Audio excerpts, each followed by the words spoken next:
झुलस रहे हैं गम की धूप में, प्यार की छैया कर दे तू। बिन पानी के नाव चले ना, अब पतवार पकड़ ले तू। मेरा रास्ता रोशन कर दे, छाई अंधियारी रात। देना हो तो दीजिए जन्म जन्म का प्रभु, अब तो कृपा कर दीजिए, बना रहे तेरा साथ।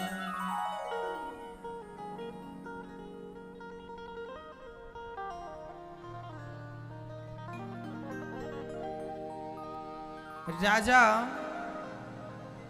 जब कथा स्टार्ट हुई, भक्ति महारानी का दुख दूर हुआ, ज्ञान वैराग्य प्रसन्न होकर आए। नारद जी ने प्रश्न किया, गुरुदेव कोई पुण्यात्मा व्यक्ति भागवत से तर जाए आश्चर्य नहीं, कोई पापी भागवत सुन के तर जाए आश्चर्य नहीं है। क्या जीवन भर पाप करने वाला व्यक्ति भागवत से तरेगा? हाँ, कितना भी बड़ा पापी क्यों ना हो मैया, भागवत से तर जाता है। ये मानवः पाप कृतस्तु सर्वदा, सदा दुराचार विमार्गिगाः। क्रोधाग्निदग्धः कुटिलाश्च कामिनः, सप्ताह यज्ञेन कलौ पुनन्ति ते। कितना भी बड़ा पापी हो, भागवत से तर ही जाएगा। कोई तरह? हाँ, तुंगभद्रा तटे पूर्वम भूतपत्य नमुत्तमम, यत्र वर्णः स्वधर्मेण सत्य सत्कर्म तत्परः। आत्मदेव नाम के एक ब्राह्मण तुंगभद्रा नदी के तट पर रहा करते थे। उनकी पत्नी का नाम था श्रीमती धुंधली देवी। आत्मदेव जी के पास सब कुछ था, उनका नाम था, उनका यश था, उनकी कीर्ति थी, उनका पास पैसा था, सब था। आत्मदेव जी नाम के ब्राह्मण थे, उनके पास एक पुत्र की कमी थी, कोई संतान नहीं थी। विवाह को हुए वर्षों हो गए, कोई पुत्र नहीं।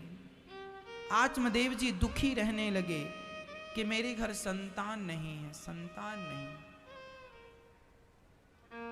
क्या बताएं मैया जी, ये भगवान की माया इतनी प्रबल है कि जो हमारे पास होता है हम उसे नहीं देखते, जो हमारे पास नहीं होता हम उसके पीछे भागते। एक मैया जी की 2 बेटियां थीं, फिर भी वो दुखी रहा करती।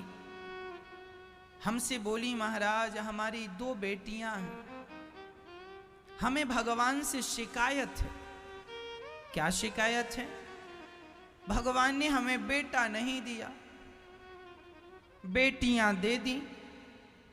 अरे बेटियां दी, कम से कम एक बेटा तो दे दिया होता। भगवान ने हमारे साथ बहुत गलत किया। हमने कहा, मैया कभी उनको भी देख लिया करो जिनके पास बेटियां भी नहीं हैं। वो चाहती हैं कि काश एक बेटी ही हमारे गर्भ से हो जाती। जो आपके पास है आप उसमें खुश नहीं हैं, जो आपके पास नहीं है उसकी इच्छा करते हुए, उसकी चाहत में आप परेशान हैं, दुखी हैं। जबकि आपको कोई दुख नहीं है, पर जबरदस्ती आप दुखी हैं, इसमें कोई क्या कर सकता है? आज व्यक्ति दुखी क्यों है? अपनी इतनी सारी इच्छाओं के कारण वह दुखी हो जाता है। जो है वह पर्याप्त है, जो प्राप्त है, बोलो, जो प्राप्त है उसे पर्याप्त मान लो, प्राप्त को ही पर्याप्त मान लो। लेकिन विडंबना देखो, आज व्यक्ति के पास जो है, आपके पास,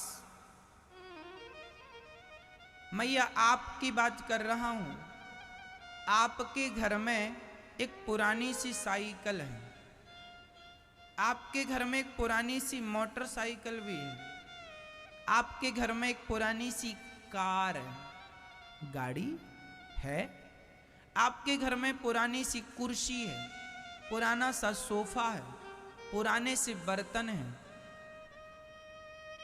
है ना मैया? आपके घर में जो चीज पुरानी हो गई है ना मैया,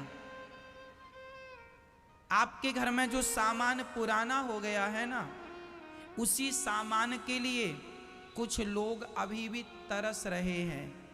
आज भी ऐसे लोग हैं जो सोच रहे हैं कि पुरानी साइकिल ही हमें मिल जाए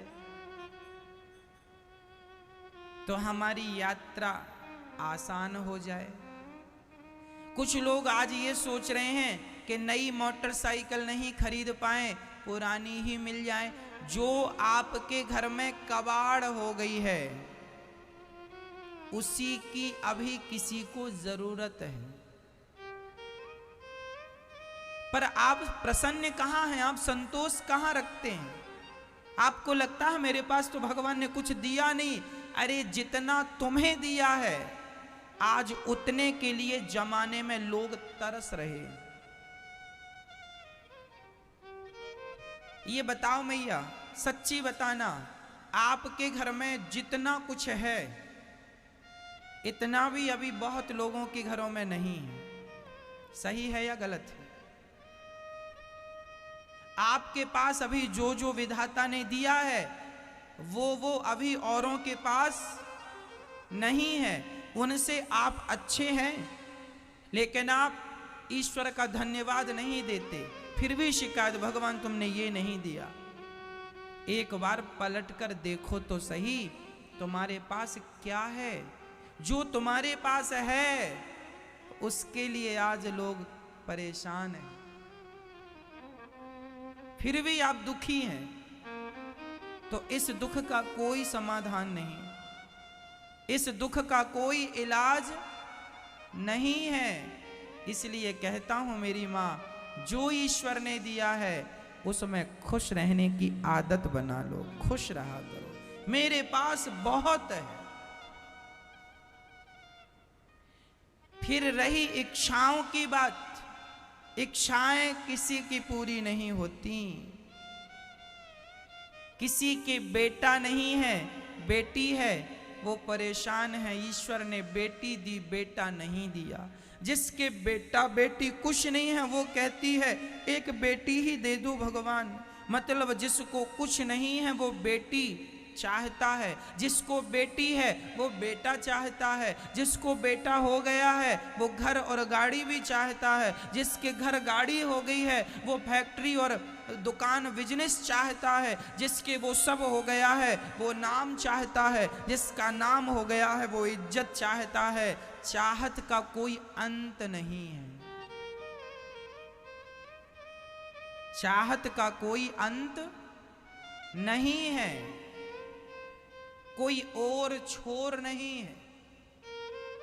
इसलिए विधाता ने हमें जितना दिया है बहुत मानकर खुश रहो, प्रसन्न रहो, ईश्वर का थैंक यू कहो। हमें जो दिया है औरों के पास वो भी नहीं।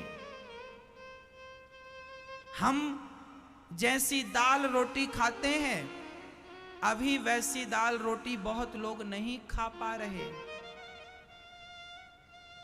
हम रोटी में घी चुपड़ कर खा लेते हैं, अभी भी भारत में ऐसे लोग हैं जिनके पास घी की भी व्यवस्था नहीं।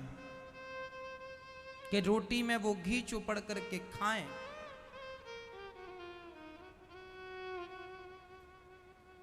खुश रहो मैया। बेटा नहीं है, बेटी नहीं है, आपको लगता है महाराज भगवान हमें एक बेटा बेटी कुछ तो देते, कुछ भी नहीं है। कोई बात नहीं, नहीं है तो भगवान को ही अपना बेटा मान के रहो ना। कृष्ण ही माता यशोदा के कौन सा बेटा था, नाम बताओ।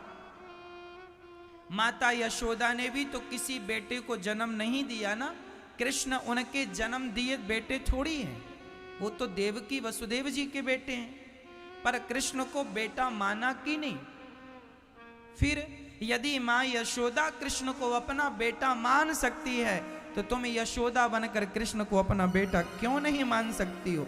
मान लो, मानने में कोई खर्चा नहीं है, कोई पैसा नहीं लगना। भगवान को अपना मानने में क्या बुराई है। और बेटा बेटों को क्या करोगी पाकर, दे दें भगवान अच्छा है, ना दें तो रोने की जरूरत नहीं है। मीराबाई के भी कोई बेटा नहीं था तो नाम बता दो। कोई बेटा नहीं था, लेकिन बिना बेटे के भी वो मीराबाई आज सबके दिलों में जिंदा है कि नहीं। वो जो ज्ञान देकर गई है वो बेटे वाली स्त्रियां भी तो नहीं, माएं भी तो नहीं दे सकती। जो बिना बेटे वाली वो मीरा देकर चली गई। फर्क नहीं पड़ता मैया कि तुम्हारे बेटे कितने हैं, फर्क पड़ता है इस बात से तुम्हारा प्रभु से प्यार कितना है, भगवान से प्यार कितना है, ईश्वर से प्यार है तो आपका सब कुछ सफल है। कौन पूछता है तुमसे कि तुम्हारे कितने बेटे हैं। जरा बुढ़ापा आने दो, जिनके बेटे हैं उनके बेटे ही कौन गिलास भर पानी दे रहे हैं अपनी मां को। क्या करोगी तुम बेटों का। 2 रोटी की भी आज उम्मीद नहीं है बेटों से।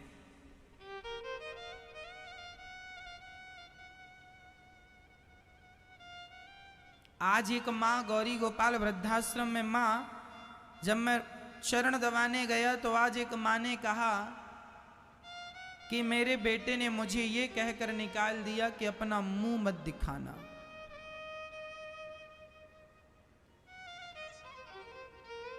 एक बेटा अपनी माँ को ये कहकर निकाल देता है मुंह मत दिखाना। जो मुंह नहीं देखना चाहता वो गिलास भर पानी क्या देगा। जिन बेटों के लिए माँ रोती रही मेरा बेटा मेरा बेटा, क्या मिला तुम्हें उन बेटों से।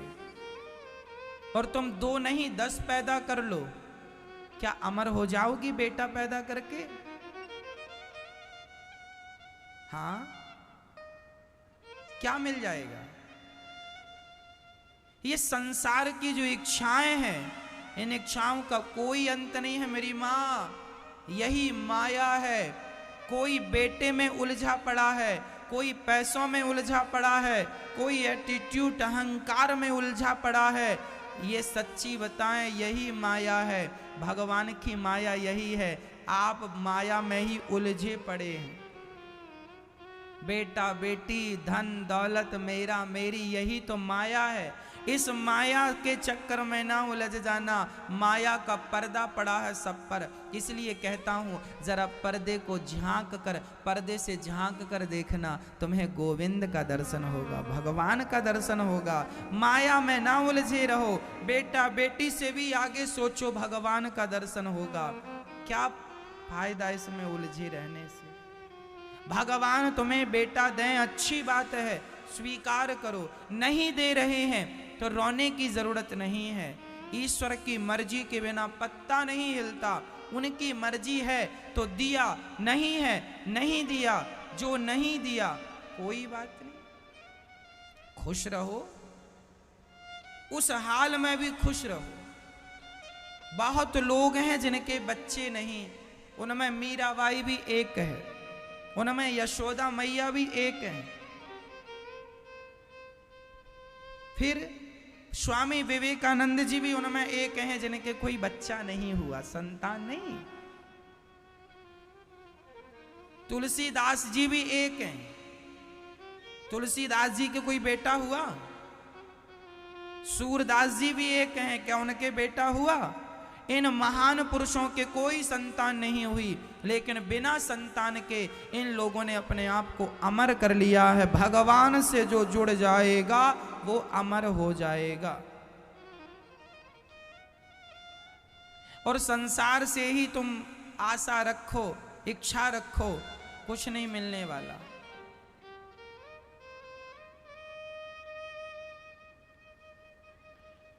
आत्मदेव जी को पुत्र ना होने से घर से वो निकल कर चले गए आत्महत्या करने के लिए। देखो जरा, कई बार अज्ञानवश लोग आत्महत्या कर लेते हैं, इच्छाएं पूरी नहीं होती, आत्महत्या कर लेते हैं।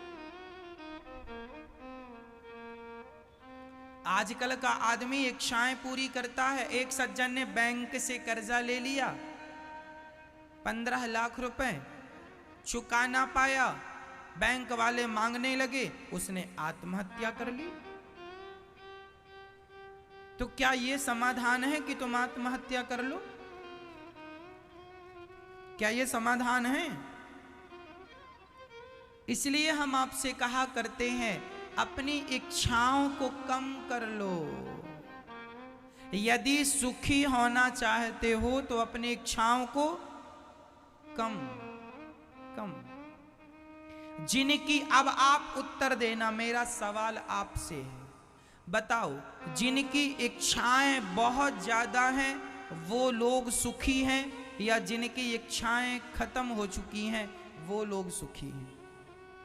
आप किसे सुखी मानते हैं? जो बहुत इच्छा रखता है वो, या जिसकी इच्छाएं शांत हो गई, समाप्त, वो? जवाब दो। जिनकी इच्छाएं खत्म हो गई वो ज्यादा सुखी है ना? जब मैं आपको कह दूं, लिखित में दे दूं, वेद पुराण का वाक्य है ये, इच्छाओं का जिस दिन अंत कर दोगे उस दिन अनंत परमात्मा की प्राप्ति हो जाएगी, अनंत आनंद की प्राप्ति होगी। और नहीं तो मरते रहना, इच्छाओं की गुलामी करते रहना।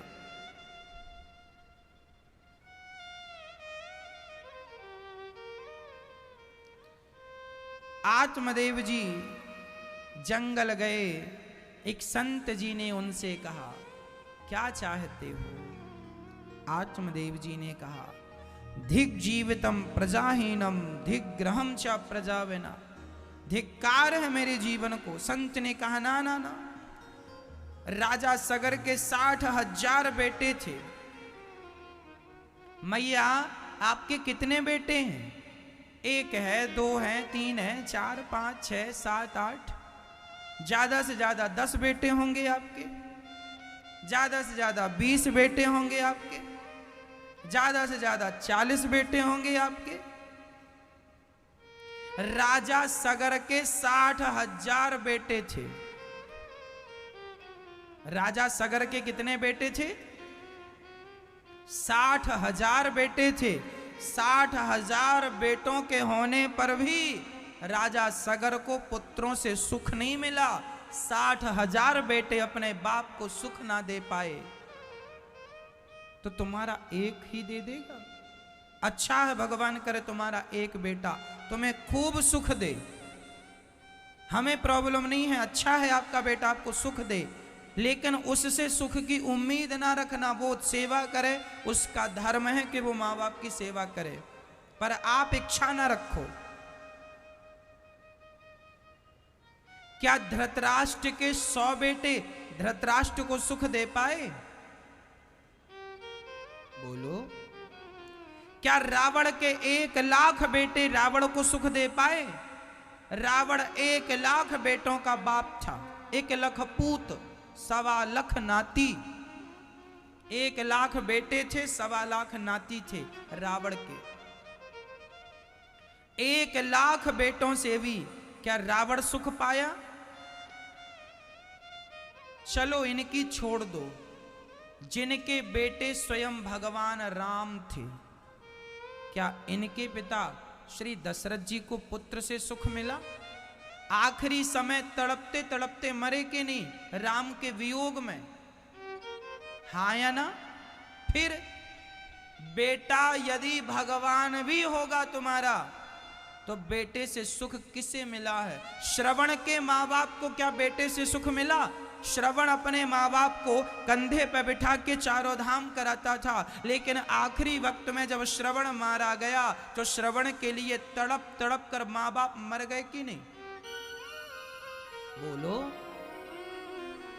बेटों से श्रवण के माँ बाप ने भी सुख नहीं पाया, वो भी बेचारे तड़प तड़प कर मर गए। पुत्र से स्वयं दशरथ जी ने भी सुख नहीं पाया, तो पुत्र से तुम और हम सुख जो देख रहे हैं, ढूंढ रहे हैं, आप लोग अपने बेटों से जो सुख की कामना करती हो ना मैया, यह इच्छा ही तुम्हारी सबसे बड़ी गलती है। क्यों करती हो? ना करो ना, भगवान से सुख की इच्छा रखो। जो इच्छाएं हैं भगवान से रखो। बेटा बेटी कोई सुख नहीं देता, तुम्हारे जीवन के पाप तुम्हें अकेले भोगने पड़ेंगे। बुढ़ापे में बेटा चलो पानी भी देगा, चलो बुढ़ापे में बेटा तुम्हें रोटी भी देगा, तुम्हारी सेवा भी करेगा, पर बुढ़ापे में जो तुम्हें दर्द होगा, कष्ट होगा, पीड़ा होगी, वो पीड़ा तो तुम्हें अकेले ही भोगनी पड़ेगी, उसको तो बेटा नहीं भोग सकता। तुम्हारी कमर में दर्द है, घुटनों में दर्द है, बुढ़ापे में जब आदमी परेशान होता है दर्द से, तो वो दर्द अकेले आपको ही भोगना पड़ेगा, हमें ही भोगना पड़ेगा। बच्चे पानी दे सकते हैं, रोटी दे सकते हैं, दवाई दे सकते हैं, दुख नहीं बांट सकते ना मैया। कि बांट लेंगे, तुम्हारा दुख भोग लेंगे बच्चे। इसलिए भगवान से नाता जोड़ लो। भगवान ही हमारे हैं, सुनेंगे तो वही सुनेंगे। बेटा तुम्हारे बगल में सो रहा होगा और मौत का समय निकट आएगा, तो बेटे को पुकारने के लिए भी तुम्हारे पास समय नहीं होगा। पड़े पड़े मर जाओगे, भले बेटा बगल में सो रहा हो। क्या आदमी बगल में सोता हुआ मर जाता बगल वाले को पता चलता है आजकल? फिर इसलिए तुम्हारे मरते समय सब सोते रहेंगे मैया। यदि कोई जाग रहा होगा तो केवल भगवान जाग रहे होंगे। इसलिए उन्हें पुकारो जो जाग रहे हैं। इन्हें क्या पुकारते हो जो सो रहे हैं? इसलिए नाता एक राम जी से, दूजा नाता तोड़ दे। आशा एक राम जी की, दूजी आशा छोड़ दे। उस परमात्मा को याद कर लो। इसी में हम सबकी समझदारी है, सबकी भलाई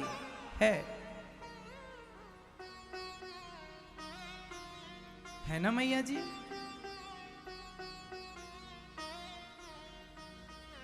प्रिय भक्तों, अब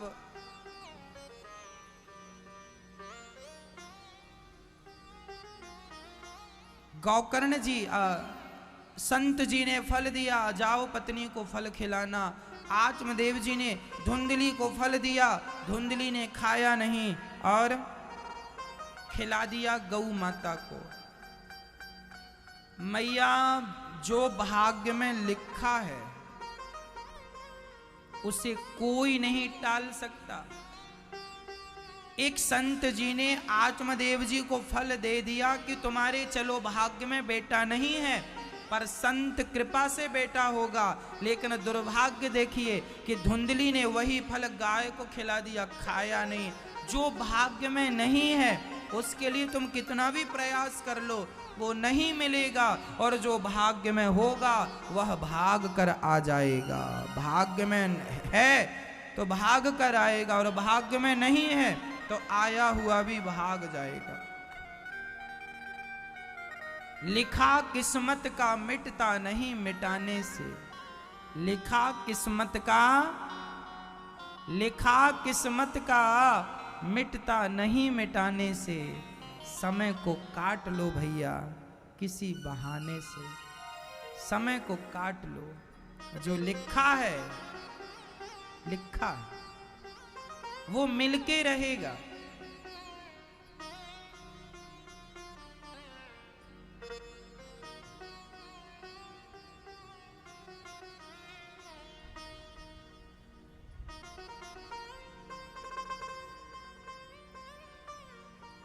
गाय को फल खिलाया, गाय को बच्चा हुआ, नाम गौकर्ण रखा।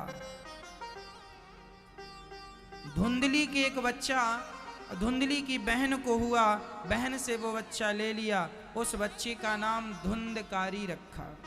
बहन का बेटा पैसों से खरीद लिया ना धुंधली ने, उस बेटे को धुंधकारी नाम से पुकारा। धुंधकारी जब बड़ा हुआ, अपनी माता को अपने पिता को मारता है लाठियों से।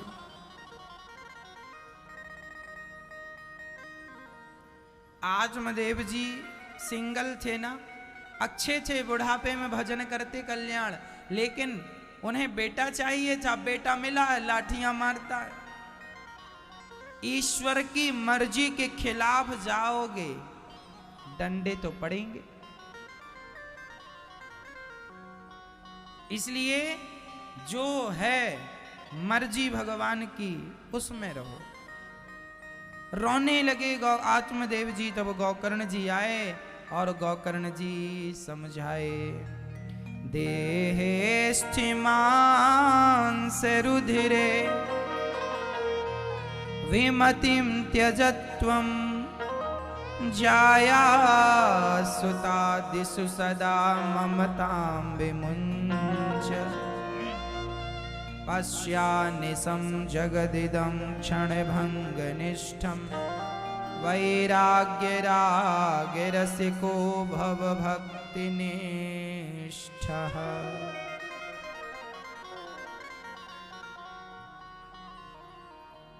समझाने लगे गौकर्ण जी, पिताजी मत रोइए। आत्मदेव जी रोने लगे, मेरे बेटे ने मुझे मारा है, मैं इस बेटे के लिए रो रहा था कि भगवान बेटा दे दो, और आज ये बड़ा होके मुझे मारता है। सच्ची बताऊं मैया, दुश्मन तलवार से मारे तो दर्द नहीं होता, पर कोई अपना प्रेमी पुष्प फेंक कर भी मार देना तो बड़ा कष्ट होता। जिसे पाल पोस कर बड़ा किया वही मारने लग जाए तो फिर बड़ा कष्ट होता है। अपनों का दिया हुआ दर्द गैरों के दर्द से ज्यादा दर्दनाक होता। एक बार लोहा और सोना आपस में मिले।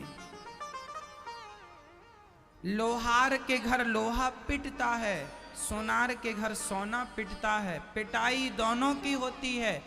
एक दिन सोने ने लोहे से कहा, यार पिटता तू भी है, पिटता मैं भी हूं, पर तू चिल्लाता बहुत, तू बहुत शोर करता है, लोहा आवाज ज्यादा करता। और सोनी जी कब पीट लेते हैं सोने को पता नहीं चलता। तब लोहे ने कहा, भैया सोना, मैं चिल्लाता इसलिए हूं कि मुझे पीटने वाला और तुम्हें पीटने वाला जरा उसे समझना होगा। क्या तुम सोना हो और सोने को पीटने वाला होता है लोहा, लोहे की हथौड़ी से सोना पिटता है। सोने को पीटने वाली हथौड़ी लोहे की होती है। सोने को दर्द इसलिए नहीं होता क्योंकि उसे दूसरा पीट रहा है, पर लोहा बोलता है मैं इसलिए चीखता हूं कि लोहे को लोहा ही पीटता है। अपनों की चोट खाकर कौन नहीं चीखता, मैं भी चीखता हूं। अपनों ने लूटा है मुझे, गैरों में कहां दम था, मेरी कश्ती तो वहां डूबी जहां पानी कम था। अपनों ने लूटा है हमें, अपनों ने मारा है, गैरों में कहां दम था। राम जी को वनवास गैरों ने थोड़ी भेजा है, अपनों ने तो भेजा है। आज हम घर परिवार में जितने झगड़े देखते हैं, आज जितने भी दुख दर्द देखते हैं, वो कोई गैरों से थोड़ी मिलते हैं, अपनों से मिलते हैं। अपनों ने लूटा है। झांसी की रानी के किले में यदि अंग्रेज घुसे तो अंग्रेजों की क्या ताकत थी कि उसके किले में घुस जाए। अपनों ने लूटा है, गद्दारी अपनों ने की है, अपनों ने लूटा है हमें, गैरों में कहां दम था।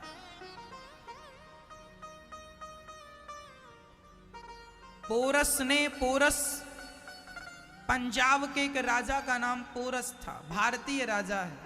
सिकंदर को उसने पराजित कर दिया, लेकिन पोरस के सगे मामा ने विश्वासघात कर दिया, सिकंदर से हाथ मिला लिया और पोरस की मां को मार डाला, अपनी सगी बहन को मार डाला। पोरस की मां को उसके मामा ने, मतलब भाई ने बहन को मार दिया, इसलिए भांजे को मार दिया, हाथ मिला लिया। अपनों ने लूटा है हमें, गैरों में कहां दम था। सिकंदर की क्या ताकत के भारत में घुस जाए, अपनों ने गद्दारी ना की होती तो कहां मजाल के भारत की तरफ कोई आंख उठाकर देखे।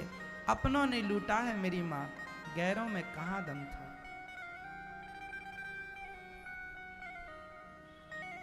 इसलिए अपनों की चोट ज्यादा दर्दनाक होती है, ज्यादा खतरनाक होती है।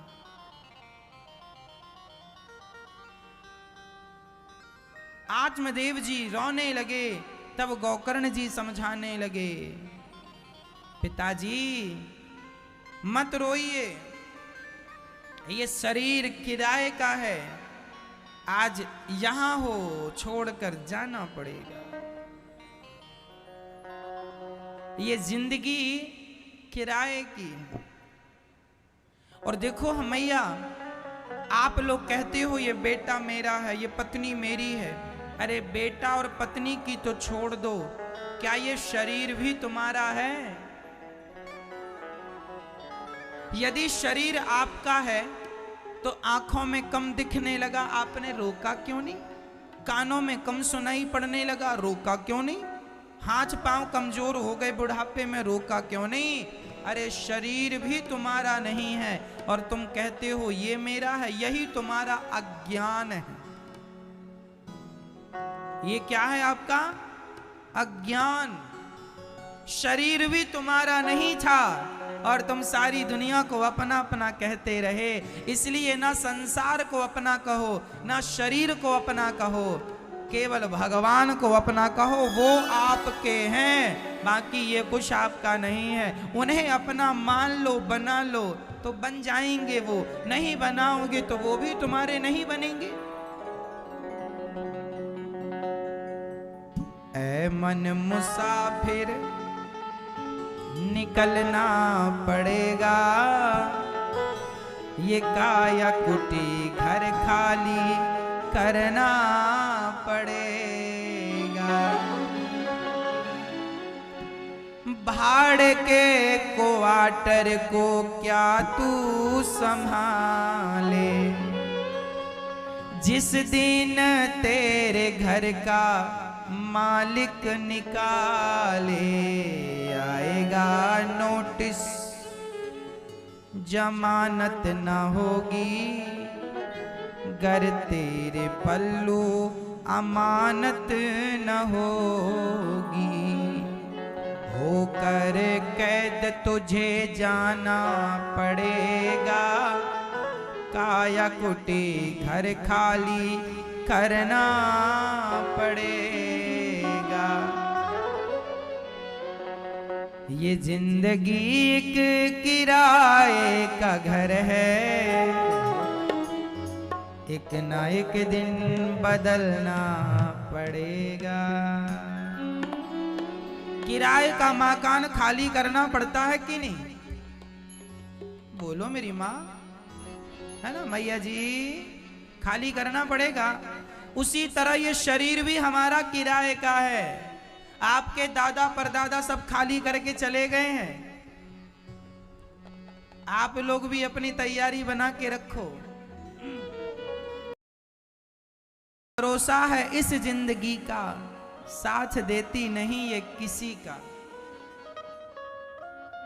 श्वास रुक जाए चलते चलते, शम्मा बुझ जाए जलते जलते, दम निकल जाए आदमी का, क्या भरोसा है इस जिंदगी का। इसलिए भगवान से नाता जोड़ने में विश्वास रखा करो। संसार से रिश्ते नाते जोड़ के क्या पालोगे? क्या पा लिया तुम्हारे बाप दादों ने और तुम क्या पालोगे?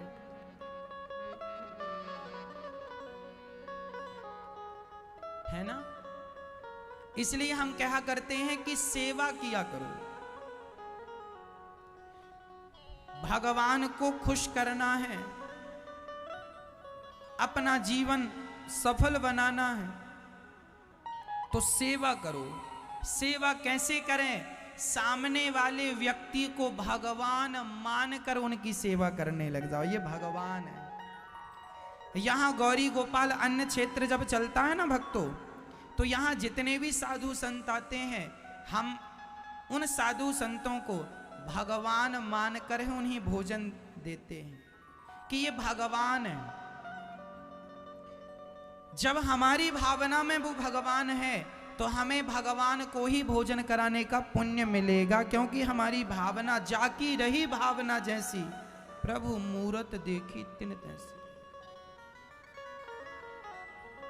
इसलिए अन्न क्षेत्र यहां चलता है। आज माता रानी की तिथि में अष्टमी तिथि है, तो आज अष्टमी के दिन आज आप भारत में लगभग बहुत सारे लोगों की आज अष्टमी की पूजा होती है। देवी माँ की पूजा होती है, कुल देवी की पूजा होती है। तो आप भी आज पूजा करके ये संकल्प जरूर लीजिएगा कि गौरी गोपाल अन्न क्षेत्र में एक दिन का अन्न क्षेत्र आप जरूर बंटवाएंगे, ताकि आपकी रोटी भी संतों तक पहुँचे। और ये सभी संत मैं कह चुका हूँ कि ये बहुत ज़्यादा भगवान की भक्ति करते हैं। संत तो देखो भगवान के ही भरोसे रहता है, और जो भगवान के भरोसे हैं, जो भक्ति में लगे हुए हैं, हम भक्ति नहीं कर सकते कोई बात नहीं, जो भक्ति कर रहे हैं उनका सहयोग हम कर लें तो यही हमारी भक्ति है। हजारों की संख्या में रोज साधु संत यहाँ गौरी गोपाल अन्न क्षेत्र से पेट भर भोजन प्राप्त करते हैं। आज के प्रसाद में खीर, पूड़ी, सब्जी, दाल, चावल, रोटी, ये प्रसाद आज की अष्टमी के प्रसाद में था। ये सभी संत खूब प्रसाद ग्रहण करते हुए आशीर्वाद देते हैं। आप अपने बच्चों के नाम से, अपने शादी की सालगिरह पर, किसी भी अच्छे उपलक्ष्य में आप जरूर एक दिन का अन्न क्षेत्र बंटवाइएगा, ताकि आपकी सेवा इन संतों तक जो भगवान के रूप में है उन तक पहुंचे। लगभग 3000 लोग रोज भोजन ग्रहण करते हैं अन्न क्षेत्र का। 3000, जिनमें साधु हैं, गृहस्थी हैं, सब जरूरतमंद, सब प्रकार से लोग लेते हैं जिनको आवश्यकता है, जरूरत है। इसे अन्न क्षेत्र कहते हैं। याद करो, आज के कई 100 साल पहले भारत में राजा महाराजाओं के द्वारा अन्न क्षेत्र चलाया जाता था। ये परंपरा पुरानी है, बीच में लुप्त हो गई। मेरे बचपन से इच्छा थी कि भगवान ने यदि सामर्थ्यवान बनाया तो जरूर अन्न क्षेत्र चलाएंगे। ठाकुर जी ने वो इच्छा पूरी की, और निरंतर मैया सालों से ये जो अन्न क्षेत्र चल रहा है, ये सालों से चल रहा है, कंटिन्यू चल रहा। आप टीवी पर देखते हैं, यहाँ आकर भी आप अपने आंखों से देख सकते हैं। आप आए तो आप में से कितने कितने लोगों ने देखा यहाँ अन्न क्षेत्र को? आप सबने देखा। यहाँ पर संत लोगों के लिए एक संत निवास बनाने का भी विचार है कि संत निवास बनाएं और सभी संतों को रहने की व्यवस्था, भोजन की तो हो गई, एक संत निवास में संत लोग रहेंगे, भजन करेंगे। तो आप संत निवास में 1 गज भूमि, 2 गज भूमि का सहयोग कर सकते हैं। भूमि दान सर्वश्रेष्ठ दान है, इसी बहाने भूमि दान हो जाएगा। साथ ही यहाँ गौरी गोपाल जी की रसोई चलती है, जहाँ केवल संत नहीं, आप जैसे भक्त जब वृंदावन आते हैं तो आप सभी भक्तों को ये दास चाहता है कि जब आप गौरी गोपाल जी के दर्शन करने आए तो इस दरवाजे से आप भूखे ना जाएं। सबको पेट भर भोजन की व्यवस्था यहाँ पर होती है। सम्मान के साथ आप सभी को पेट भर भोजन गौरी गोपाल जी की रसोई में मिलता है सबके लिए। चाहे 1000 लोग आए, चाहे 10,000 लोग आए, रोज भरपेट सबको भोजन मिलता है गौरी गोपाल जी की रसोई में। तो आप भी एक दिन की रसोई अपनी ओर से बंटवा सकते हैं। एक दिन की आप रसोई बंटवा के अपनी ओर से सभी को भोजन, सभी को नहीं तो एक व्यक्ति भी यदि आपकी रोटी खाकर गया तो वो आपके लिए पुण्य है। आप जिस लायक हैं उस प्रकार से आप सेवाओं से जुड़ सकते हैं। आप एक रोटी देने के लायक हैं, एक रोटी सहयोग कीजिएगा। इसके साथ यहाँ वृद्ध माओं का दर्शन भी आप करते हैं। यहाँ चिकित्सा चलती है, सबको निःशुल्क इलाज मिलता है। गौरी गोपाल चिकित्सालय में सभी संतों को, जरूरतमंदों को, सबके लिए यहाँ चिकित्सा भी रखी गई है। दवाई और डॉक्टर दोनों, डॉक्टर साहब सबको निःशुल्क दवाई देते हैं। और ये सेवाएं यहाँ वर्षों से चल रही हैं मैया, ये आज की सेवाएं नहीं है। सबको इलाज मिलता है, सब लोग आते हैं और अपना इलाज करा लेते हैं। बिना पैसे का सबको इलाज मिल जाता है। आपके थोड़े थोड़े सहयोग से ये सेवाएं चल रही हैं। साथ ही यहाँ वृद्ध माओं के लिए वृद्धाश्रम, गौरी गोपाल वृद्धाश्रम, जहाँ लगभग 200+ माताएं रह रही हैं, लगभग 225 माएँ। उन वृद्ध माओं में जो बच्चे अपनी माँ को घर से निकाल देते हैं, ऐसी माँ या फिर जिन माओं की कोई नहीं है बेटा बेटी, वो वृद्ध माँ यहाँ रहती हैं और उन माओं की यहाँ गौरी गोपाल वृद्धाश्रम में सेवा होती है। ये दास अनिरुद्ध स्वयं हम करते हैं। बिहारी जी करा रहे हैं और ये दास सेवा करता है। मैं ये सोच के सेवा करता हूं कि ये माओं के रूप में स्वयं भगवान ही हैं। भगवान के सिवा कोई नहीं है, ये भगवान ही है प्रत्यक्ष। अभी तो नवरात्रि में पूरे देश में माँ की पूजा चल रही है, आप लोग माँ की पूजा कर रहे हैं, तो ये दास भी इन वृद्ध माओं की सेवा पूजा में लगा हुआ है ना। आज अष्टमी के दिन, आज देखिए एक माँ से आपको हम मिलाते हैं। एक ऐसी माँ जो 75 वर्ष की आयु में 3 बेटों के होने पर भी माँ को यहाँ आना पड़ा। पूछ लेते हैं माँ से क्यों आना पड़ा। मैया जी कहाँ से आई हैं आप? भोपाल में रहते हैं हम। भोपाल? हाँ। कितने बेटे हैं आपके मैया? 3 बेटे हैं। तो आपके 3 बेटे, आप सेवा नहीं करते? आपकी बेटा सेवा करते तो जहाँ क्यों आते? सेवा नहीं करते तो तीनों में किसी एक ने नहीं कहा कि माँ रुक जाओ, हम आपकी सेवा करेंगे? कहीं को बेटा रखे तो बहू नहीं रख। बेटा रखता है तो बहू नहीं रखती। तो तीनों बेटे ऐसे ही कहते हैं कि हम नहीं रखेंगे। कहीं को बेटा रखे तो बहू कह दे हम नहीं रखेंगे, कहीं बहू रखे तो बेटा कह दे हम नहीं रखेंगे। कोई बहू, 3 बेटे हैं ना, तो कोई बहू कहती है कि चलो हम रख लें, तो बेटा मना कर देता, मैं नहीं रखूंगा। तो कोई बेटा तैयार है तो बहू मना कर देती है। कुल मिला के 3 बेटों में देखो, 3 बेटों के होने पर भी माँ को बच्चों से कोई सहारा नहीं मिला। भोपाल में कहाँ रहती हैं मैया जी आप? करौद में। करौद। 3 बेटों के होने पर भी तो जब आप यहां आने लगे तो बेटों ने रोका नहीं कि मैया मत जाओ? नहीं रोका। 3 बेटों के होने पर भी किसी ने रोका नहीं कि माँ मत जाओ, हम सेवा कर लेंगे। 3 बच्चे हैं, 3 बेटे हैं, उनके भी अपने बच्चे होंगे। वो अपने बच्चों के साथ खुश हैं, वो अपने बच्चों के लिए रोटी की व्यवस्था करते हैं, सबकी व्यवस्था। पर एक माँ बोझ बन गई, माँ के लिए ना रोटी है ना घर में एक कोना है। जो माँ बाप सारी संपत्ति मेहनत कर करके जोड़ जोड़ के सारा धन बच्चों को देते हैं, वही बच्चे बदले में माँ को गिलास भर पानी भी नहीं देते। भक्तों, यहाँ जो माएँ रहती हैं ना मैया, 200 माताएं रहती हैं, लगभग 200 सवा 200।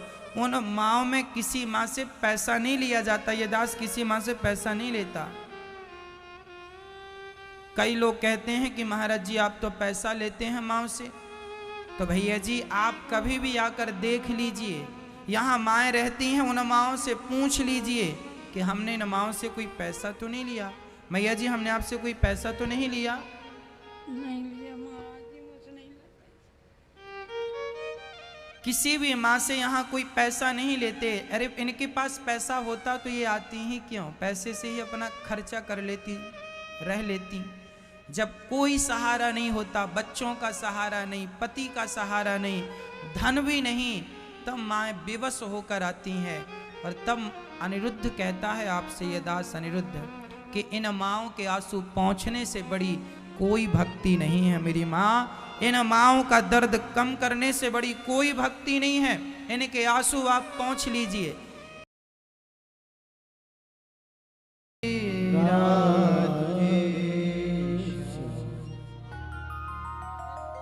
धुंधकारी अपनी माता और अपने जब पिता को मारता है, पिताजी तो चले गए, कल्याण किया, माँ कुएं में कूद कर आत्महत्या कर लेती हैं। 5 वैश्याओं के साथ रहता है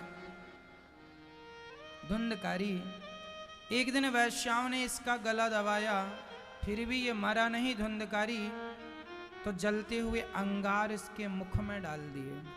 धुंधकारी तड़प तड़प कर मर गया। कहते हैं पापी की व्यक्ति पाप से ही होती है। मर गया, मरकर प्रेत बना। प्रेत बनकर बड़ा परेशान था, भटक रहा था। तब गौकर्ण जी से निवेदन किया कि मेरे अधोगति हो गई है, मेरे कल्याण के लिए कोई साधन किया जाए। तब गौकर्ण जी ने सूर्य भगवान से पूछा क्या करें? सूर्य भगवान ने कहा इसके लिए भागवत का अनुष्ठान करो। धुंधकारी प्रेत बन चुका था, अधोगति हो चुकी थी, लेकिन अधोगति होने के बाद भी यदि भागवत जी का आश्रय धुंधकारी ने लिया, गौकर्ण जी ने भागवत सुनाई, तो 7 दिन की कथा सुनकर धुंधकारी मोक्ष का अधिकारी बन गया। कोई पुण्य नहीं था धुंधकारी के पास, केवल 7 दिन की कथा ने मोक्ष दिला दिया। इसलिए यदि आपके पूर्वज किसी कारणवश मोक्ष नहीं पाए हो, उनकी मुक्ति सदगति नहीं हुई हो, तो आप उनके नाम से, उनके निमित्त कभी भी आप भागवत जी का अनुष्ठान करा सकते हैं। जब आप भागवत जी का अनुष्ठान उनके निमित्त कराएंगे तो निश्चित यदि उनकी सदगति नहीं हुई होगी तो उनकी सदगति हो जाएगी। ये भागवत जी का फल है। धुंधकारी के नाम से हुई। धुंधकारी पहले दिन की कथा में बांस की एक ग्रंथि पर आकर बैठा। पहले दिन की कथा हुई, बांस की पहली गांठ खुली, गौकर्ण जी ने कथा सुनाई। अच्छा, कथा सुनने का जो पुण्य है वही कथा औरों को सुनवाने का पुण्य है। इसलिए आप लोग अपने रिश्तेदारों को, अपने दोस्तों को, अपनी सखियों को, सहेलियों को, पड़ोसियों को जरूर बताया करो कि आप भी भागवत सुना करो। यदि भागवत से मेरा जीवन बदला है तो आपका भी जरूर बदलेगा। ये भागवत जी, एक व्यक्ति भागवत सुन के तर जाए, पर उसने यदि 4 को कहा है तो 4 तरेंगे तो उसका भी पुण्य आपको और हमको मिलेगा। सारी जिंदगी में यदि आपने किसी को एक बार भगवान से जोड़ दिया तो इससे बड़ा पुण्य कोई नहीं है। अच्छा, एक बात बताओ, किसी शराबी को आप उस शराब के रास्ते से निकाल कर सही रास्ते पर ले आएंगे तो क्या ये पुण्य का कार्य नहीं है? बिगड़े हुए को, गलत रास्ते में चलते हुए व्यक्ति को सही रास्ते पर लाना, क्या ये पुण्य नहीं है? इसलिए आप भी कथा के बारे में औरों को बताइए कि साधना चैनल पर रोज 2.5 से 6 कथा सुने, यूट्यूब पर सुने और नित्य सुन करके अपने आप को भगवान से जोड़ के रखें। ईश्वर से जोड़ के रखने का ये कलयुग में एक साधन है। धुंधकारी 7 दिन की कथा सुन के भगवान के परम धाम को गया। जाते जाते गोकर्ण जी ने पूछा, आप कौन हो, कैसे मुक्ति हुई? बोले भागवत से मुक्ति हो गई। गोकर्ण जी ने दूसरी बार भागवत की तो वहां जितने लोग थे, चींटी और कुत्ता और बिल्ली के कान में भी एक कथा का शब्द चला जाए। सच्ची कहता हूं भक्तों, अपने घर में जोर जोर से नारायण नारायण बोला करो। आपके घर में यदि चींटी के कान में भी नारायण का नाम चला गया, कुत्ते बिल्ली के कान में भी नारायण का नाम चला गया, तो वह नाम कोई भी हो, कोई भी जीव जंतु हो, वह नाम जो सुनेगा उसका कल्याण होगा। ये नाम की ताकत है। अरे नाम में ताकत ना होती तो नाम लिखकर पत्थर पानी में डाले तो पत्थर तरते कैसे? यदि नाम में शक्ति ना होती तो पत्थर, जिस नाम ने पत्थर को नहीं डूबने दिया, भला वो नाम हमें और आपको क्यों डूबने देगा? उस नाम का कोई आश्रय तो ले, उस नाम का कोई सहारा तो ले। इसलिए कलयुग में गोस्वामी तुलसीदास जी लिखते हैं, राम नाम अवलंबन एकू। कलयुग में क्या अवलंब है, क्या सहारा है? राम नाम, कृष्ण नाम, नारायण नाम। बस यह हम सभी का सहारा, जीव मात्र का आश्रय है। श्री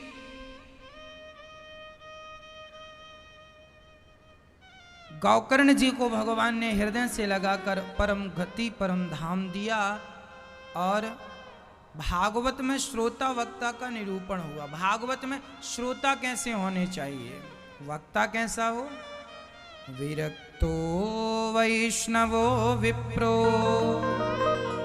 वेद शास्त्र विशुद्धिकृत दृष्टांत कुशलो धीरो वक्ता कार्योति निष्प्रहा। वक्ता कैसा हो? विरक्तो वैष्णवो विप्रो। विरक्त हो, वैष्णव हो, वक्ता ब्राह्मण हो, विरक्त हो, ऐसा लक्षण ब्राह्मण वक्ता हो, भगवान का भक्त हो, कथा सुनाने में समझाने में कुशल हो, ऐसा वक्ता होना चाहिए। लालची ना हो। श्रोता कैसे हो? केवल कथा प्रेमी श्रोता हो, कथा में मन लगाने वाले हों, व्यर्थ की बातों में ध्यान देने वाले श्रोता ना हो। जो सिर्फ कथा सुने वो केवल सच्चे। हंस को दूध पानी मिक्स करो तो हंस दूध पीकर पानी पानी छोड़ता है, उसी तरह आप सार सार को ग्रहण करने वाले श्रोता होने चाहिए। कथा में सार सार को गही लहे, थोथा दे उड़ाए, ऐसा श्रोता, ऐसा वक्ता हो। नारद जी की उस कथा सत्र में भगवान प्रकट हो गए। ताता थैया करके नारद जी नाचने लगे। भक्तों का संकीर्तन चालू हुआ। श्रीमन्नारायण श्रीमन्नारायण श्रीमन्नारायण का खूब संकीर्तन हुआ। भगवान का सबको दरस परस हुआ। सब भगवान के परम धाम को गए। जन्माद्यस्य यतोऽन्वयादितरतश्च